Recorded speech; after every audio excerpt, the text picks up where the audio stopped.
In the shadows where truth and tales intertwine, we find the thrilling, the chilling, the downright spine-tingling.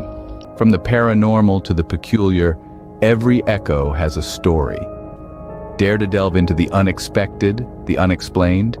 Brace yourself, for you're about to embark on a journey where fear meets fascination.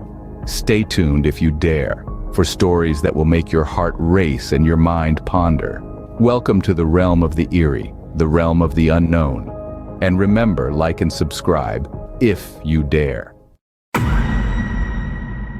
On a crisp morning, a father and son ventured into the vibrant, lush forest for a day of hunting. The woods teemed with life, a symphony of nature's hums and chirps, rustles and roars. The air was fresh, filled with the scent of damp earth and the faint, sweet whiff of blooming flowers. The father, a seasoned hunter, and his son, on the brink of manhood, moved stealthily through the undergrowth, their eyes scanning the verdant surroundings for a sign of their quarry. The father's strong voice broke through the forest sounds, coaching his son, passing down years of wisdom and experience.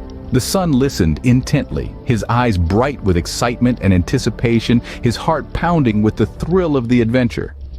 Their laughter echoed through the trees, a testament to their bond, the shared joy of this father-son ritual.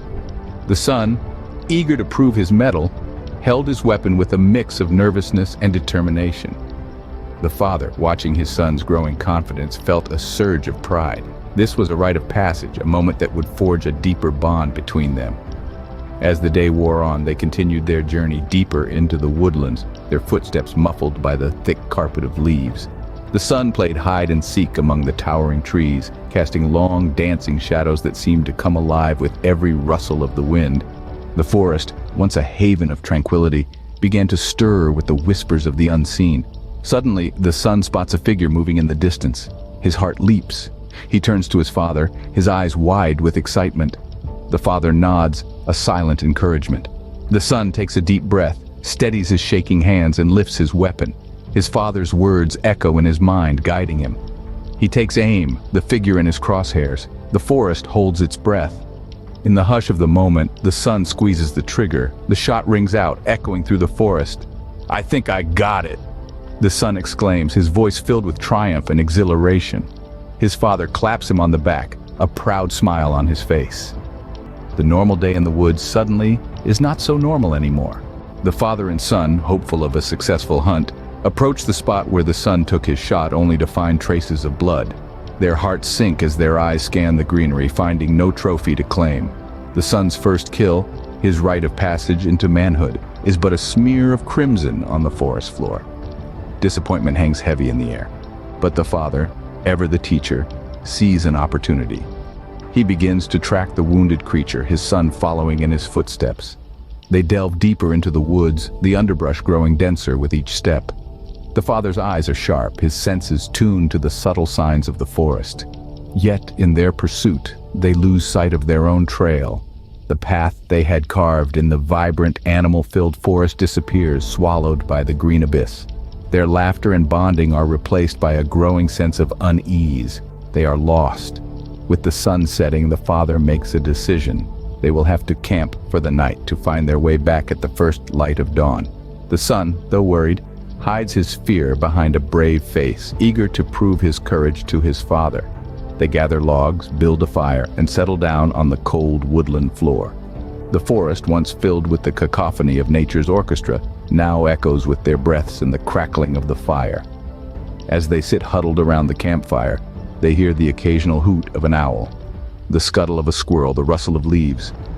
But then, as if nature herself is holding her breath, the forest falls silent. An eerie stillness envelops them, the only sound their own heartbeats pounding in their ears. The once vibrant forest, now a shadowy labyrinth, waits in anticipation. As they settle around the campfire, the once vibrant forest falls eerily silent. In the deafening silence, a rustling sound grows louder, prompting the father to pull out a flashlight and his rifle. The forest, once vibrant and full of life, had become a stage for an eerie play of shadows and sounds. The father, a seasoned hunter, could sense a change in the air, a growing unease that made the hairs stand up on the back of his neck. His son, trying to be brave, stood close behind him, his small hand clutching the back of his father's coat. The rustling grew louder, more insistent, and the father's heart pounded like a drum echoing through the silence. He scanned the dark undergrowth with his flashlight, and then he saw them. Two red eyes glowing like embers in the night, staring back at him.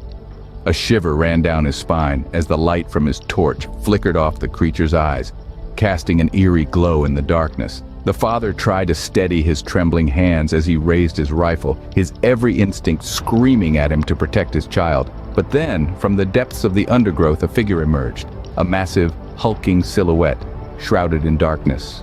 It stood upright like a man, but its head was that of a wolf, its teeth sharp and glistening in the moonlight. The father's blood ran cold as he realized they were not dealing with an ordinary animal. With a fearful command, the father tells his son to run, his voice barely above a whisper, but filled with urgency. "Run as fast as you can, and don't look back." The young boy, his eyes wide with fear, turned on his heels and bolted into the darkness.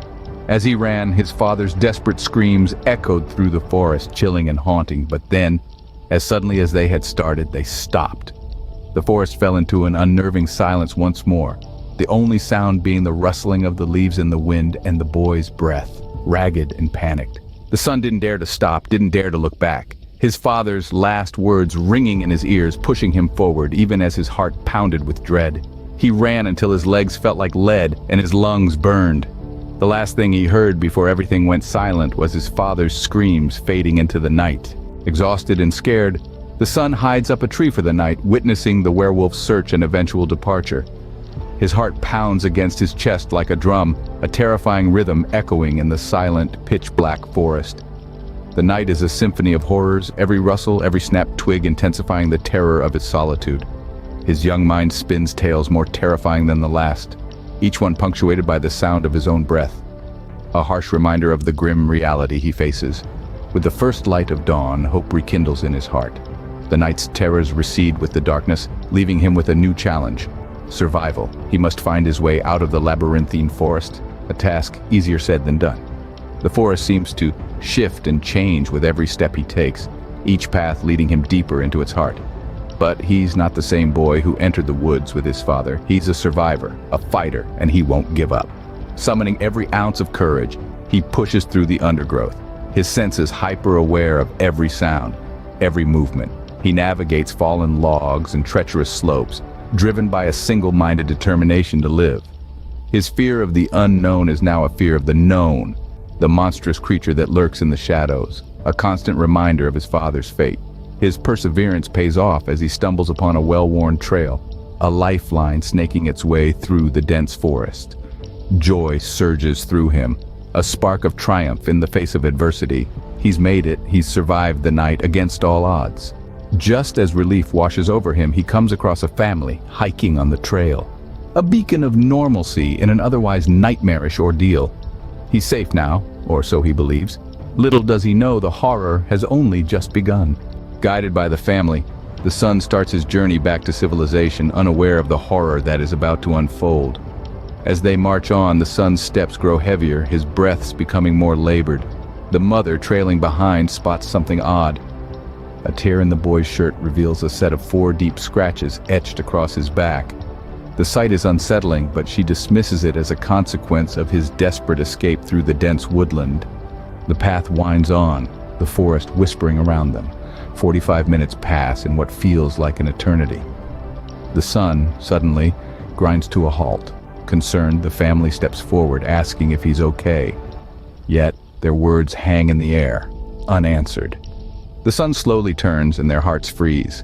His eyes, once full of fear and innocence, now glow with a chilling blood-red hue. His teeth, now unnaturally pronounced, gleam in the dappled sunlight. A guttural growl rumbles deep within his chest, his gaze never wavering from the family. The air grows thick with terror as the sun lunges at them, an animalistic snarl tearing from his throat. In the ensuing chaos, the family stumbles back, their screams swallowed by the dense forest. The son, or whatever he has become, is a blur of movement, a terrifying force of nature. The family's desperate pleas for mercy echo through the trees, a haunting melody to the son's transformation. Then, as abruptly as it started, it ends. The forest falls silent, the family and the son nowhere to be seen. The unsettling silence stretches on, filling the air with a palpable sense of dread.